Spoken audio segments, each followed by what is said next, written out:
Hey friends, Marlee here. Before we get into today's powerful podcast episode, a quick note about my multidimensional healing and activation sessions that I am now offering. My unique energy healing sessions are great for nervous system regulation, healing burnout, helping with stress and anxiety, and helping you move forward if you're feeling stuck in your life. We also go deep in each session and get into energy clearing, inner child healing, past life healing, and ancestral healing. These sessions are also great for deepening your intuition and awakening your psychic abilities. And you'll also receive a comprehensive intuitive energy reading from me with actionable guidance. To learn more about these powerful sessions, click the link in the show notes, and I'll see you in the astral realms. Now let's dive into today's episode. Welcome to the Shifting with Marlee podcast. I'm Marlee. Thank you for joining me wherever you are. All that I ask of you, the listener, is to have an open mind and an open heart. And in return, I offer you myself. Today, we're going to talk about the inner child. This episode has been a long time coming, but it now feels like it's in alignment for the collective and very much needed. And this episode today is really giving a voice to all of our inner children. To me, it feels like we are giving a voice to the voiceless or speaking for those that cannot always speak for themselves. We are shining a light on an important part of ourselves today that is often silenced and ignored and suppressed. It's also my intention with this episode to share with you all that I've learned so far, working directly with the inner child in my energy healing sessions with my clients. The inner child shows up in almost every single healing session and has a lot to say and share. So if you've ever done an energy healing session with me, you've contributed to my bank of wisdom on this topic. So thank you very much. I also want to say in the beginning, if you're a parent of young children, I recommend you listen to this episode twice. The first time around, listen to the episode for your own inner child and your own personal healing journey. And then in the second listen from the perspective of your child and from the perspective of your role as parent.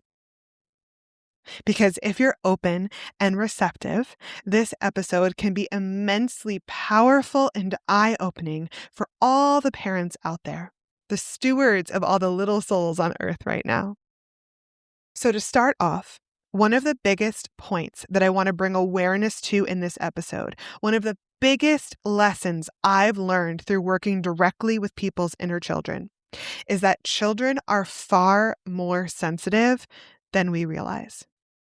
They are open sponges for their environment. And that includes the subtle energies and emotions of the people around them, especially their parents and caregivers. And they hear and feel everything, even if they don't show it, or even if it seems like they aren't listening or paying attention. They're also impacted by what's happening around them, even if it's not happening directly to them.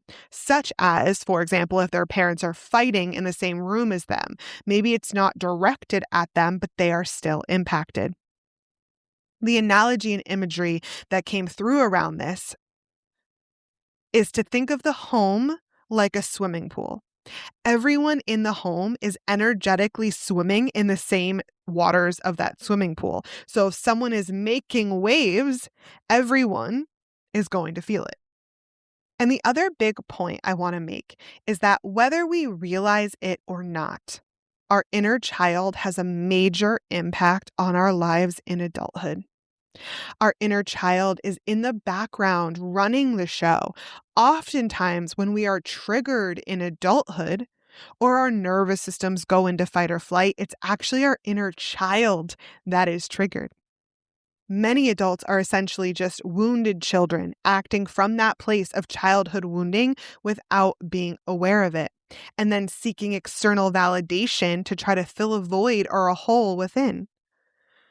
And our inner child is deeply connected to our limiting beliefs, our fears, our judgments of ourselves and others, but also on the other side, our passions and desires and our joy. So, connecting with our inner child and building that relationship and focusing on inner child healing is hugely important and impactful. I'll also share in a bit how inner child healing actually bends time, which is probably one of my favorite things I've learned from working with people's inner children. And before I dive into specific examples, I want to share why inner child healing is so important right now specifically. And it's because the portal to a better world runs right through our inner children. This world we're living in has become too serious. There is a seriousness epidemic we've been living through, and it's causing harm to ourselves and the planet, and it's holding us back from reaching our highest potential. So, connecting with and healing our inner child is a return to that childlike energy of joy and play and fun and love, which this world desperately needs. And another thing this world desperately needs is more heart. More humans living from their hearts instead of their minds. And guess what? Your inner child is the key to opening your heart. Inner child healing is the portal or gateway to connecting more deeply with our hearts and our emotions and understanding ourselves on a deeper level. And when we can open our hearts and live from our hearts, everything changes. The whole world changes. Inner child healing is also deeply impactful for our relationships, as well as helps us tap into more self-love and self-acceptance and self-confidence. Our inner child is also the key to our intuition as well, as children are deeply intuitive before the world made them shrink to fit into society. So let's dive into some specific examples which have been shared with me directly from the inner children of people I've worked with in energy healing sessions. Some you may resonate with, others you may not. I encourage you as you listen to notice any reactions you may experience in your body or any emotions that may be triggered, as that may be a sign of resonance for you or your inner child.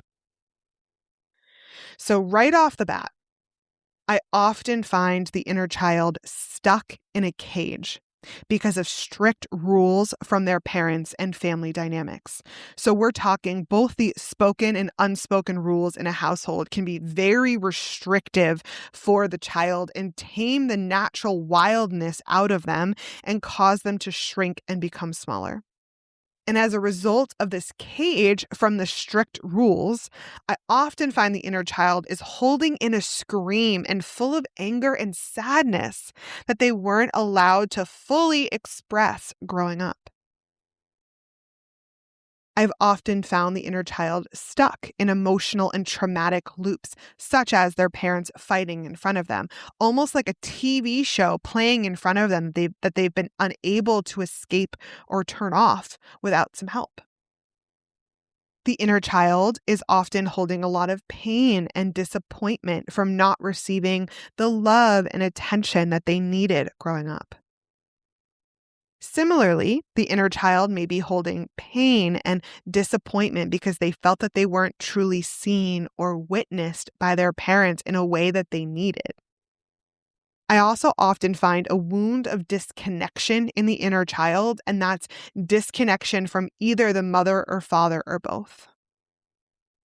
Similarly, I often find kind of an energetic hole in the inner child if one or both of their parents was emotionally distant. I find this most commonly, though, as a father wound.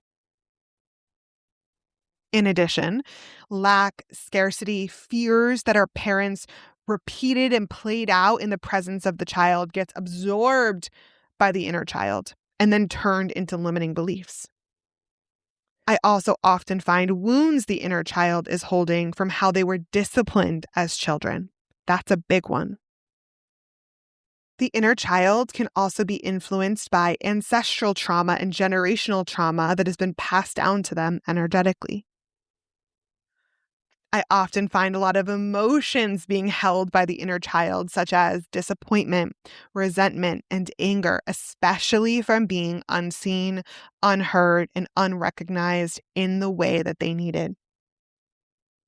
I also find blocks in the throat chakra of the inner child very commonly from the inner child holding in all their unprocessed emotions and unspoken words, especially if it wasn't safe for them to share their feelings and opinions growing up, or if they weren't allowed to express themselves, again, due to the rules and expectations within the family unit.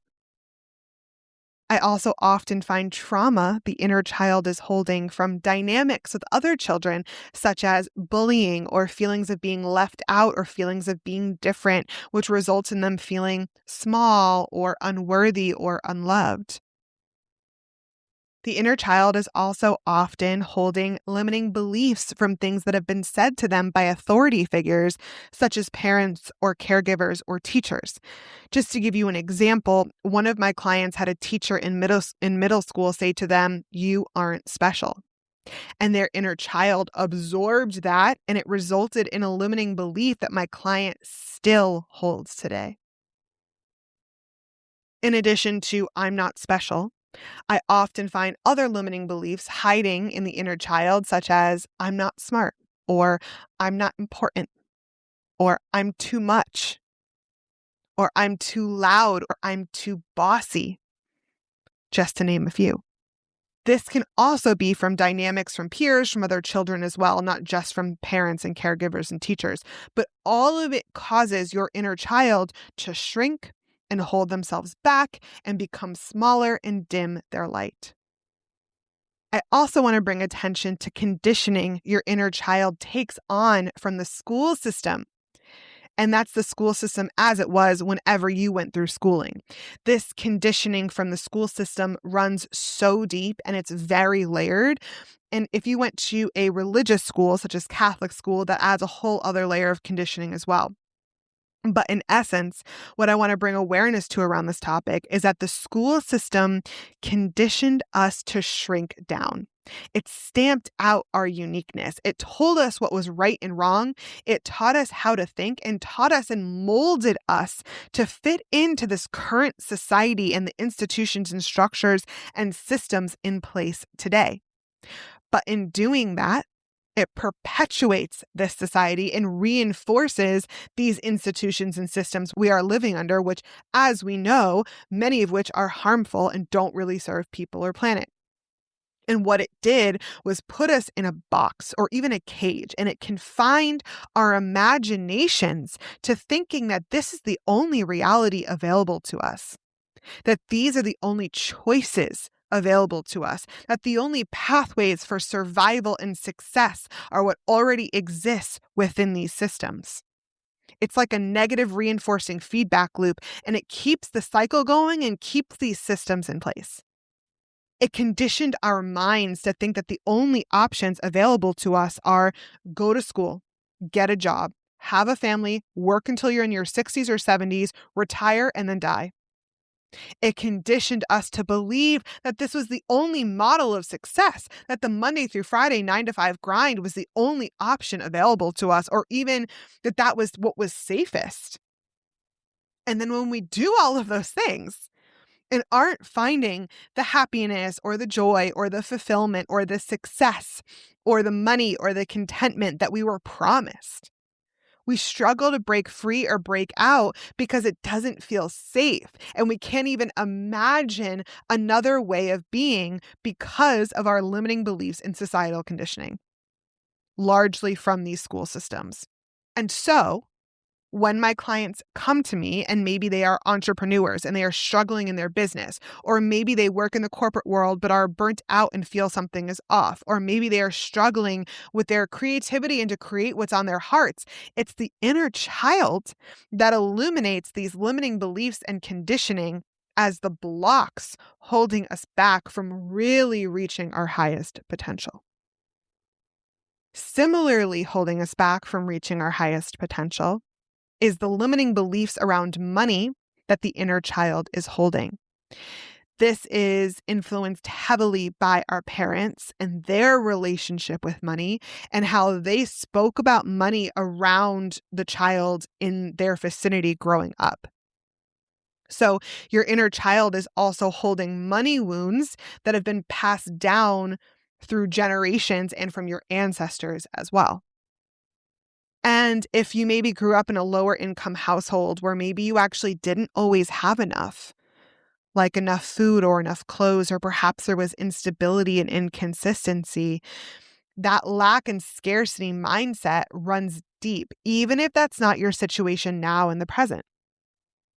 And I also want to bring up here, if your soul experienced this lack in a past life, that may be a wound and limiting belief that is carried with you into this life as well, that your inner child is still holding, even if it wasn't experienced directly in this lifetime. The inner child is also often holding feelings of abandonment, perhaps from divorce, or from lack of emotional availability from one or both parents, or even from a past life. Feelings of abandonment are also very much tied to feelings of not being seen or heard or recognized. I also often find feelings of embarrassment that the inner child is holding and looping and kind of unable to let go of without a little help and encouragement. A big one as well from almost every single inner child that I have worked with is fear of being seen. And there's many, many reasons this fear may be present, but the important point is that an unhealed fear of being seen causes you to hold yourself back in adulthood. It can be a big trigger point. And that unexpressed potential from holding yourself back because of this fear of being seen can physically hurt and also cause depression and low self-esteem. A lot of the fears and limiting beliefs that we've discussed today also leads to a holding back from being vulnerable in adulthood, which then negatively impacts our relationships. I also sometimes find trauma from the child's boundaries being crossed, such as adults not listening when the child says no.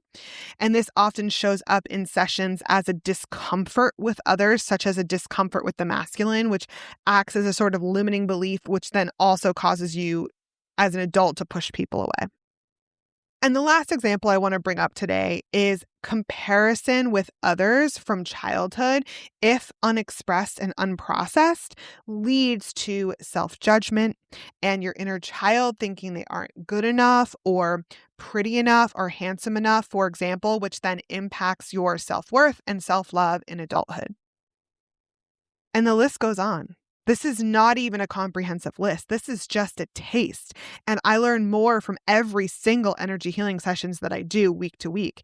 But I hope, though, you can feel the magnitude of the weight your inner child is carrying, as well as understand a little better the depth of the sensitivity of children.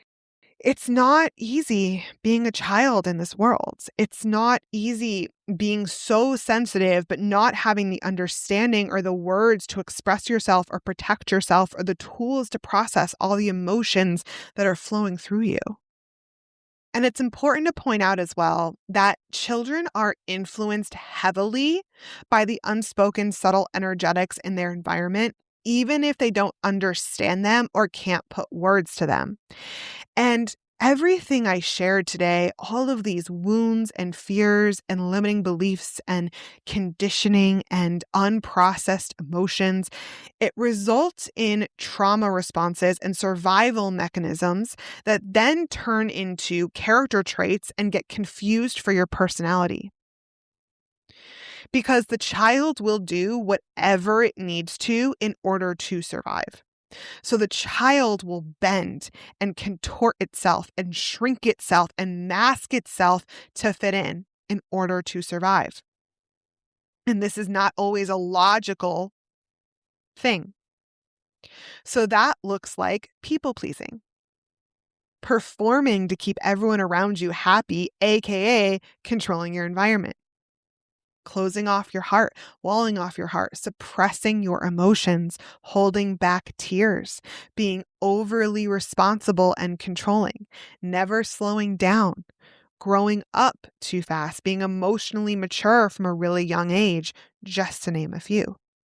People pleasing, for example, it makes sense, right? It's safer. If we can keep everyone around us happy and untriggered, then we feel safer and our nervous systems feel safer, right? But understand, all these trauma responses and survival strategies and fears and limiting beliefs and these feelings of low self-worth and low self-esteem and lack of love for yourself, none of this is the real core truth of who you are. These are like layers on top of who you really are. And please know it is absolutely possible to heal and break free and become who you truly are. And who you are at your core. Please hear me when I say this. Who you are at your core essence is love, is divinity, is source expressing itself through you. You are the universe and the cosmos incarnate. You are infinite. You are magic. You are powerful. You are inseparable from the all that is. You are important beyond words. You are so special, in fact, that nothing would ever be the same again in the entire multiverse without you. And the true bigness and immensity of who and what you really are is immeasurable. I feel that in my heart, and my inner child swells when I say those words.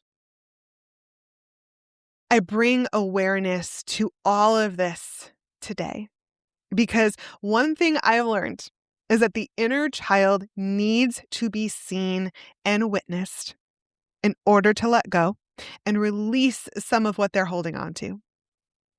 It's also a crucial component of healing to understand the depth to which your inner child and their feelings and wounds are impacting you into adulthood. But importantly, and this may be hard to hear, our souls chose our parents. Our souls chose the circumstances we were born into in this incarnation, in this lifetime, and every lifetime for that matter. Our souls chose those things because there were certain experiences it wanted to have in order to learn and grow and evolve. Or there were certain soul contracts and agreements that needed to be fulfilled. That's the nature of this earth school that our souls agreed to be a part of. And in the beautiful and divine orchestration of it all, there was deep wisdom we each gathered from our childhood, despite the hardships. Deep wisdom. And in that way, your experiences in this life have led to your superpowers. So I encourage you to look at all that you've experienced also from the lens of the wisdom you gained, and to realize your inner child is one of your teammates and carries such gifts and magic and wisdom. So once you witness and acknowledge and shed light on all your inner child is carrying, then you can hold hands and discover the magic that you hold within together. And when you invite your inner child into your life, you rediscover your childlike joy. You rediscover play. You rediscover your wildness. You rediscover your desires, and you rediscover an important part of your intuition. because that's another thing I've learned working directly with people's inner children. Our inner child is deeply psychic and intuitive.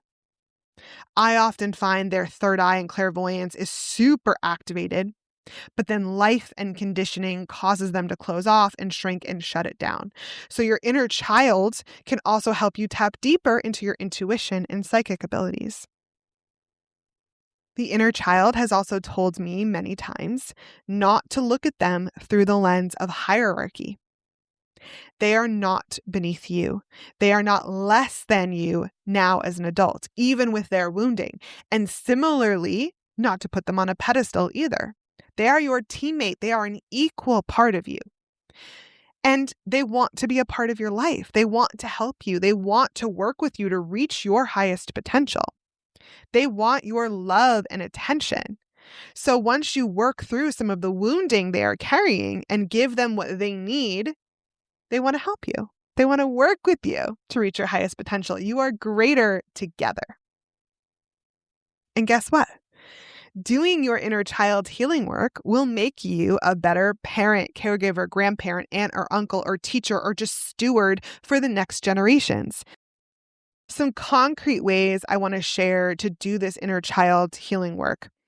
Of course, energy healing is a powerful modality, but you can speak to your inner child right now in this moment. You can invite them in and rebuild a relationship with them. Tell them they are special, they are important, that you love them, that they are beautiful. Invite your inner child in to dance with you, to swim with you in the ocean, to eat ice cream with you. Invite them in when you are reading books to your child so that you are also reading your inner child the book. Let them cry, perhaps scream into a pillow, punch a pillow to help release some of the emotion they are carrying, to help them release a bit of the weight. You can be the parent for your inner child that they didn't have. You can give them the love, attention, and validation that they didn't receive growing up. And know it takes time and patience and grace and compassion as well. Be gentle with your inner child. Let them speak. Let them know their emotions are valid. You can give your inner child whatever it is they need in this now moment. And in this way, inner child healing bends time. How inner child healing bends time is a bit difficult to explain logically, so bear with me. As we all hopefully know by now, linear time doesn't really exist. Time isn't fixed. And time and space do not even exist in the astral realms and in these higher dimensions, which is where the energetic realms reside. So where your inner child resides in these energetic realms, time and space don't exist.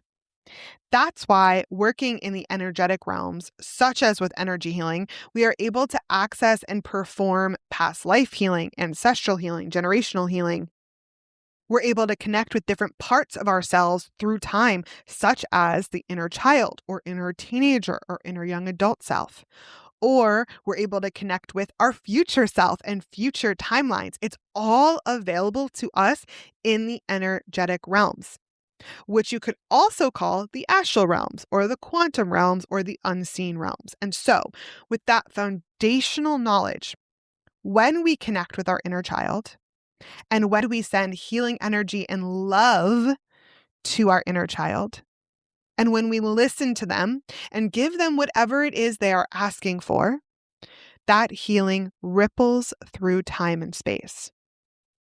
So you in this present moment are healing your inner child in this present moment, but then also, in addition, healing your inner child in the past, whenever it was that you took on the wounding and trauma. So you are actually changing the past.